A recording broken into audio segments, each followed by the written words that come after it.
Hello, everyone, and welcome to the second episode of the second season of Reflections of a Slightly Conscious Being. I'm Sandra Lourenco, a music artist that is on a journey towards consciousness. I am not a licensed psychologist, therapist, or coach. All information I share here comes from personal experience and doesn't mean by any means to replace any kind of professional help. All right, so getting started, I want to apologize for my 2-week absence. I was focused on a different project and I ended up not being able to continue my weekly posting of this podcast. And with that, the inspiration came to this week's theme, which is overworking. Is it something to be proud of? Of course, when mentioned like this, we all feel that the obvious answer is no. Oh, hell no! Right? I do feel overworking was seen as something strictly 100% positive back in the 80s and the 90s, the go-getter, the person who can do it all. It's kind of a generational thing as well. And as everything in life, it kind of oscillates. There are generations that strive towards overworking, and there are generations that think that overworking is not that great and is not the solution. Millennials are more like that. I'm an early millennial. I was born in 87. Now, people, of course, seeing the consequences of overworking in the past, people that get depressed, people that get burnt out, people that don't manage to find a balance between their professionals and personal lives.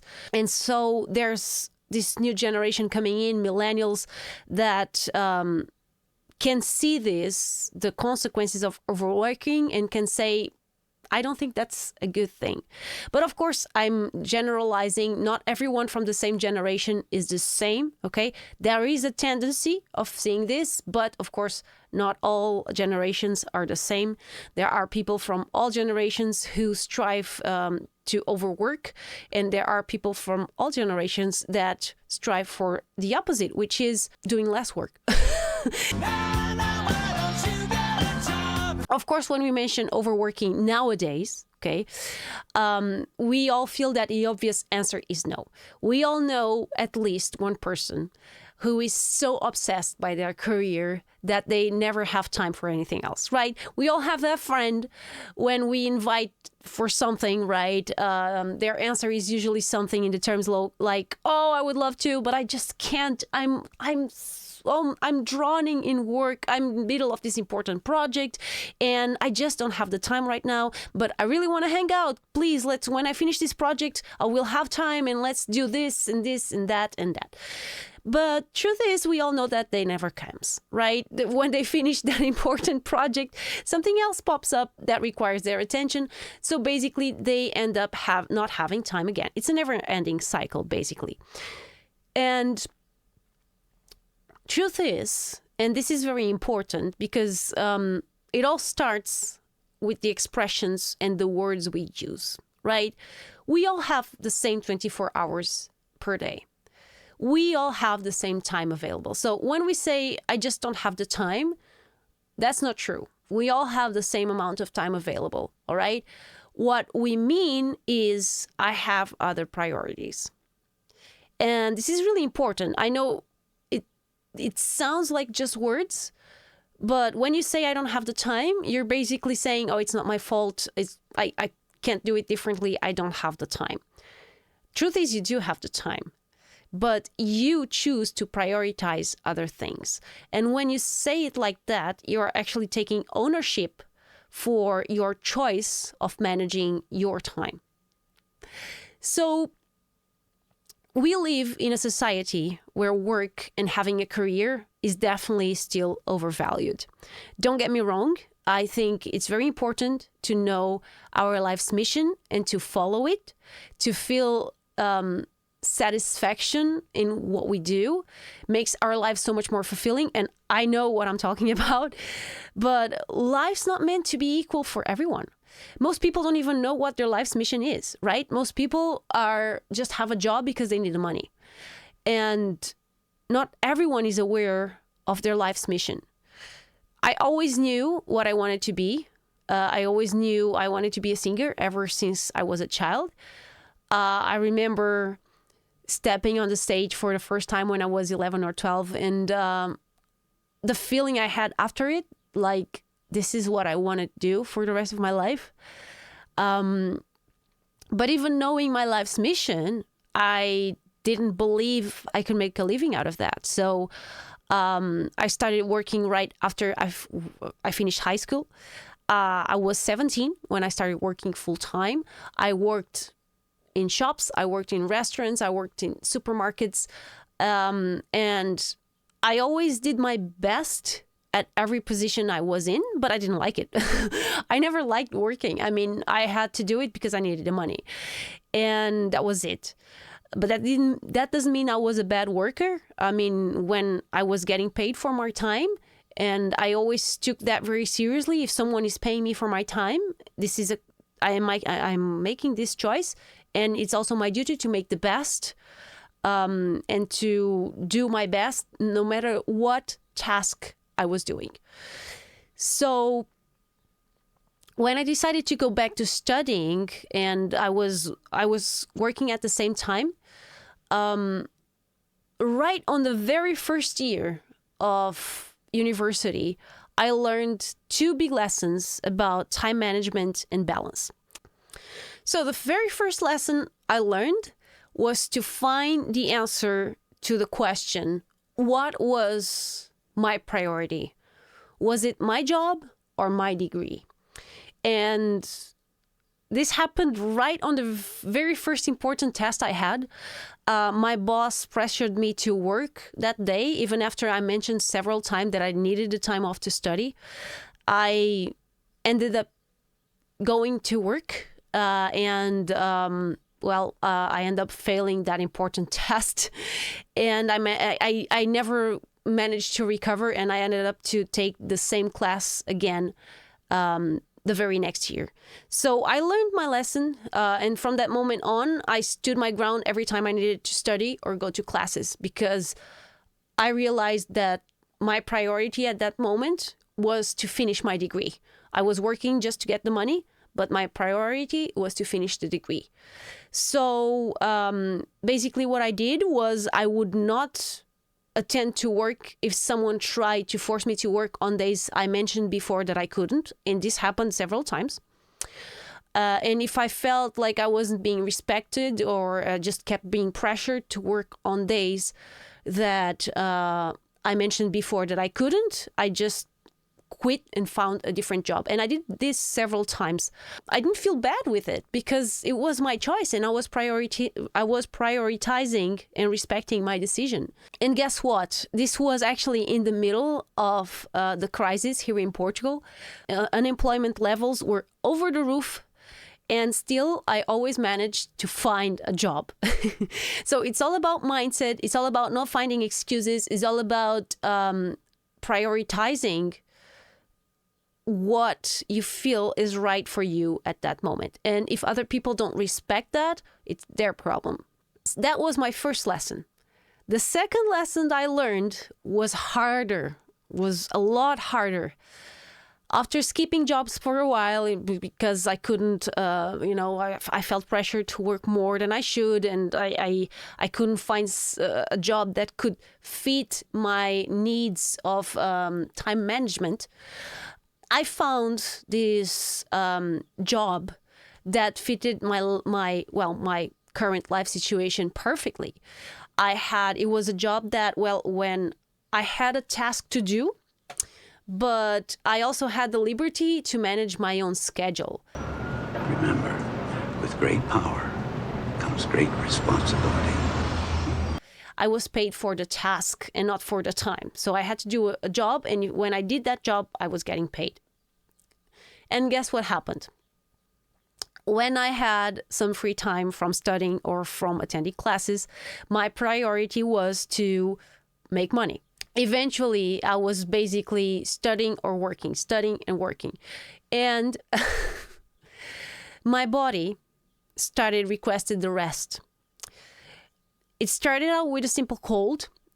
But, this was back in my 20s. I was always a very healthy person. And so, I wouldn't let a cold stop me. I was having a cold. Yeah, I would go to work anyway.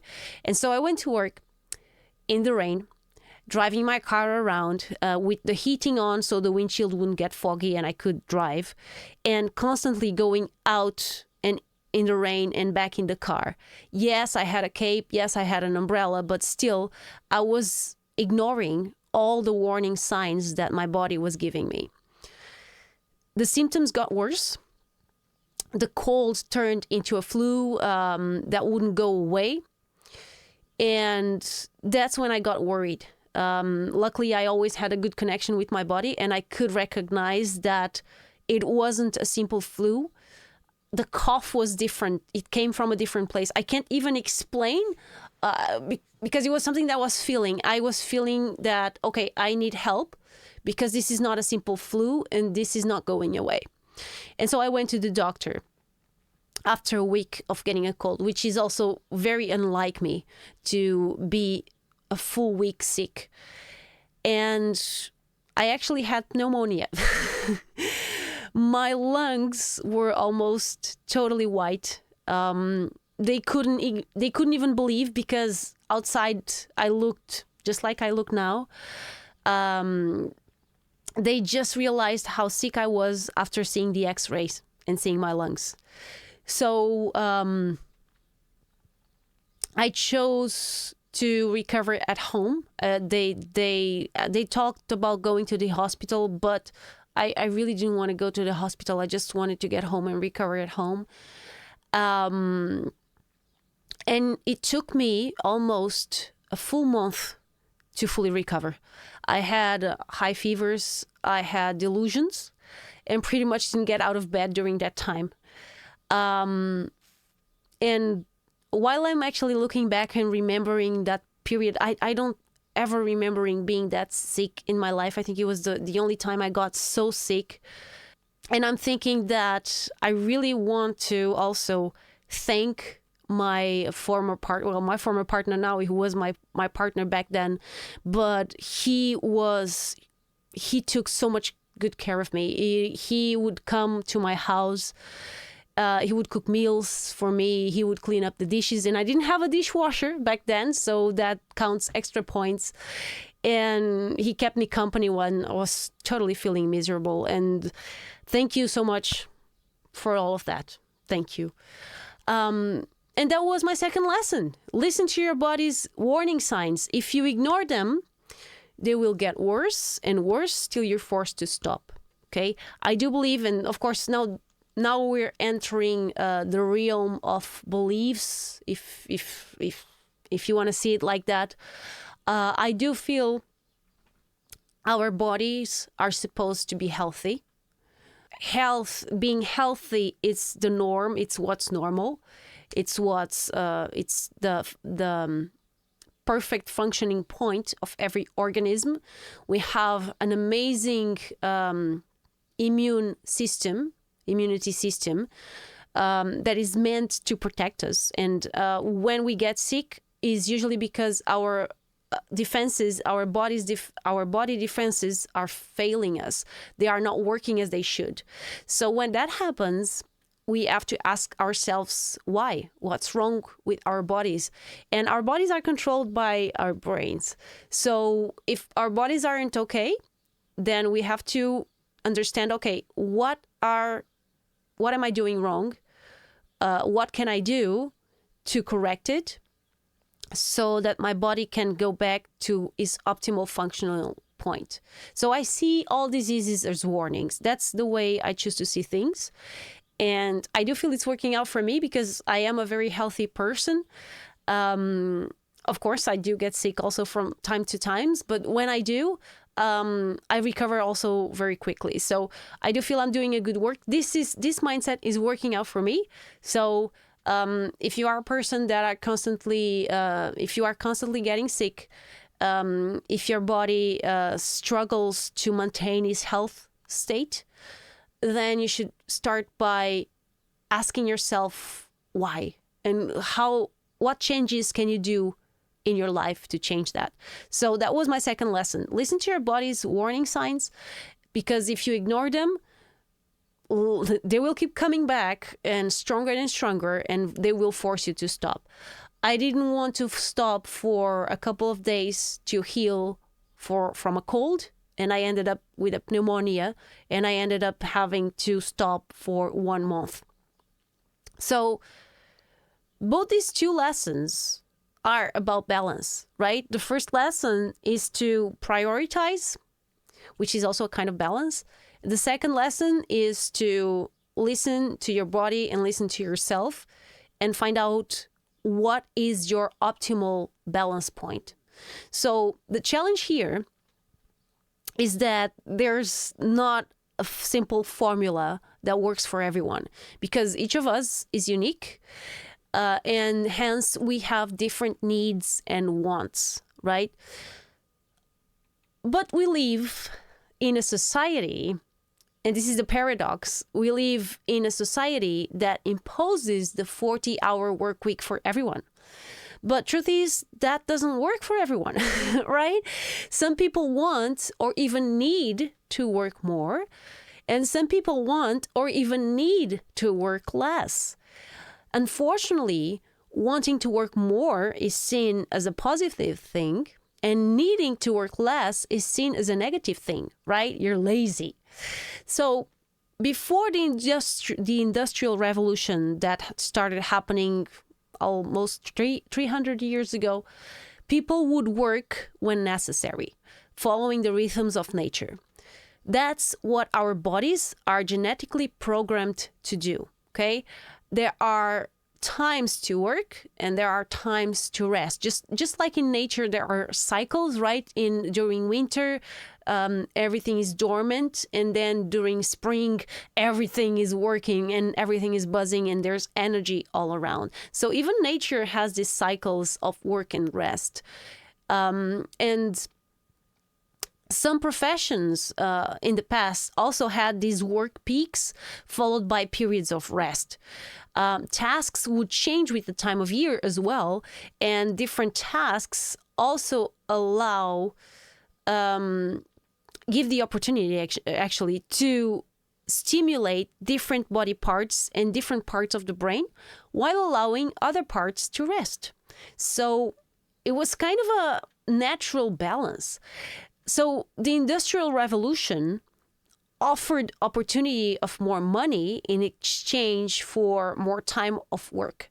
So what happened is people went to the extreme, and people during this time were working an average of 80 to 100 hours per week. It's insane right now, right? But this was what happened 200 years ago, okay? 200 years ago, people were working an average of 80 to 100 hours per week. So the 40-hour week is actually very recent. It was not imposed. It was only a law by 1940, but it was started around 100 years ago by Henry Ford. And, you know, people look at Henry Ford with... well, some people love him and some people hate him. He's a bit of a controversial character. But the truth is, the guy was revolutionary and he changed many things. And people think, oh, damn Henry Ford with his 40-hour work week. If you think people were working before this, people were working 80 to 100 hours per week. The guy was actually a hero. So it all depends on the way you look at it. Truth is, Henry Ford discovered that pushing his workers more than 40 hours per week would decrease their productivity, and so it wouldn't make much sense strategically speaking. So he started, even if it wasn't the law back then, he started using the 40-hour work week on his companies. And when other companies saw how well that was working, they started adopting the 40-hour work week as well. And then laws changed, and that led to the standard that still lasts today. But does it still make sense today? Because truth is, society is evolving at a never-ending pace. but we're still ruling ourselves by 100-year-old standards, right? Even if we followed the past tendency, like we see that 200 years ago, we were working on average 80 hours per week, and 100 years ago, we were working 40, that means now, 100 years later, maybe we should be working 20 hours per week on average. And that's actually considering that we are evolving at a linear rate. But the truth is we're not. We're evolving at an exponential rate, which means we should be working even less than 20 hours per week. I do feel that one of the purposes of technology, automated work, and artificial intelligence is actually to replace this kind of labor and tasks that don't match with humans' life missions. They are just, money-making jobs. This is so that humans will be more and more free to allow to be allowed to follow their own hearts and their life's missions. Money, I do believe money will eventually become less and less important and unnecessary because we as a society, as technology becomes more and more available for everyone, we need less and less money. I know this may sound optimist. I do feel priorities are gradually changing. Planet Earth and nature are becoming sick. They are giving warning signs. They are requesting change at a faster and faster pace. Just like our bodies ask for individual changes in our own lifestyles, right? But that's a different topic for a different day. We won't dwell on this. What's important is that we've now established that even when looking at weekly working hours from a standard and general point of view, the 40-hour work week doesn't make much sense anymore. And there have been already several studies confirming this already. I will not dwell. I'm sure you can find a lot of information online about this topic and these studies that they also say, I think that right now they got to the conclusion that it's the 30 work hour that makes more sense. I don't know. It doesn't matter. There are just studies and standardized patterns anyway. So now let's talk about this from an individual point of view. We live on a standardized society, right? There are standardized times for sick leave, for grieving, for having a child, and so on. But we all know that we as human beings, we all deal with these situations differently. Some people spend years grieving. Some people never end grieving. Some people don't grieve at all. And other people choose the middle way, right? And this is just one example. Yes, of course, we do need standards. Otherwise, how are we going to make rules and things fair for everyone? Right? You may be thinking this, right? But we as a society, we need rules, we need standards. Well, if you think about it, it will never be fair for everyone. It's impossible. Do you think it's fair to force someone to work while grieving? And can you force a person to grieve faster? Of course you cannot, right? When you generalize, you cannot be fair because you're leaving behind the uniqueness of every human being. We are different individuals with unique wants and needs, and this is also true for working hours. We all have phases in our lives when we feel the impulse to work more, to act more, and we all have times in our lives that we don't feel like working so much. Today I don't feel like doing anything. When we're working for others, unfortunately, there's not much space for this. We're basically clogs in a big machine, and we need to behave like machines. Right? People are expecting us to behave like machines. But even clogs break down when they're pushed too hard, if you think about it. Unfortunately, when this happens, it's too late for the clog. right? The machine cannot stop though, and it will not stop. So the clock is simply replaced by another. The event that is so shocking and life-changing from the clock's point of view is just a temporary setback for the big machine while the clock is being replaced.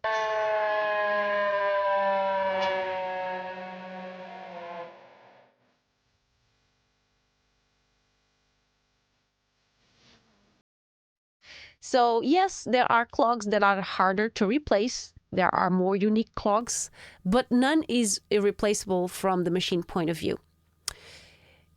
If you're working for someone else, never forget this, okay? You can always get more money, but you can never get more time. Money comes and goes, time just goes. Keep that in mind when you are choosing your career over other areas of your life, especially if you have kids, because you'll never recover their childhood. And what you do during their childhood will affect them for the rest of their lives. Adults as well, but children mostly are affected, right? We all remember our childhood with big importance. If you're working for yourself, especially when you're following your life's mission, and what I mean by following your life's mission is when you feel that you're doing, it's a feeling that you cannot explain. You have to feel it when you know that you are doing what you're supposed to be doing in this life. That thing that makes your heart warm inside when you're doing it. When you're doing it, it's like time is flying. You are not even aware that time is spending so fast, right? What happens is that you can get immersed in what you're doing, and you lose track of everything else. I think that's a natural part of fulfilling your life's mission, and it happens to everyone that chooses that path. It happens to me sometimes, and there was a big time, especially when I started doing this full time, being an artist full time, that happened to me, that I would get totally drained, lost in, it's not drained, but lost in the act of doing. So I do feel it happens to everyone. It's kind of the excitement and the energy that comes when you choose to fulfill your life's mission. But it's also very important to not lose touch with other areas in our lives, okay? Being friends, family, loved ones, and even our own well-being. It's so important. So after 7 years of following my life's mission as an artist, I've had times of overworking, like I mentioned. I've had times of not creating. I've had times of just existing. And I had times of bursting creative energy. And I learned that for me, standard times don't apply very well because I have these cycles that I need to respect. But I also need to impose myself some rules in order to function in the most balanced way possible. So, all this being said, and answering my own question, the one I posed in the title of this episode, is overworking something to be proud of? Well, I do feel the best answer is maybe. I do feel the best answer is it depends. You cannot look at it from an isolated point of view. You have to zoom out and look at a person not only for the time they're working, but also for their overall balance as a human being. So how is your life besides work? Is it balanced? How's your health? How do you manage your relationships? How do you show up for your loved ones? How do you treat yourself? How do you show up for yourself? How do you feel emotionally, physically, or spiritually speaking? So work is meant to be a part of your life, not your entire life. And yes, of course, when you're following your life's purpose, when you're following your life's mission, work becomes something very, very important. That's absolutely natural. But again, is not meant to be everything you are. So keep that in mind, no matter if you're following your life's mission or not. if you're not following your life's mission, work will always be hard. Work will always come at a cost. And some people feel that cost, feel that weight, because basically it's a weight. And I remember the times when I was working for other people and not following my life's mission, that I would always feel very drained. And I always felt that I wasn't doing the right thing, that it didn't make sense, and why do I have to work? It was always really hard for me. That doesn't mean I was lazy. That doesn't mean that I didn't do my best in all works, in all jobs I was.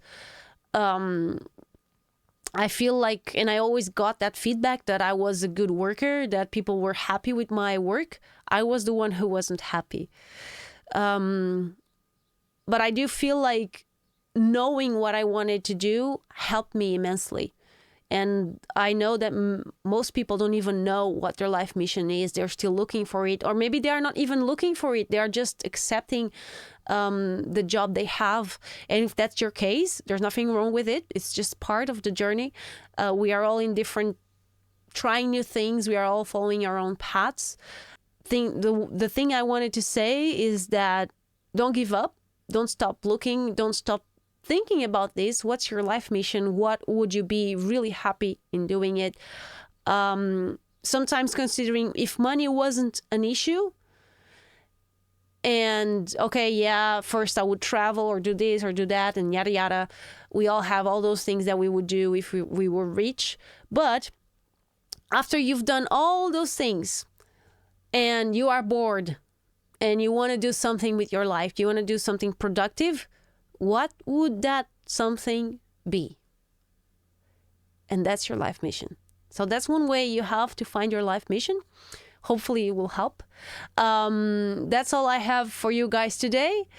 And I hope this episode was helpful to you. As always, please feel free to comment, like, share, reach out, and all of that.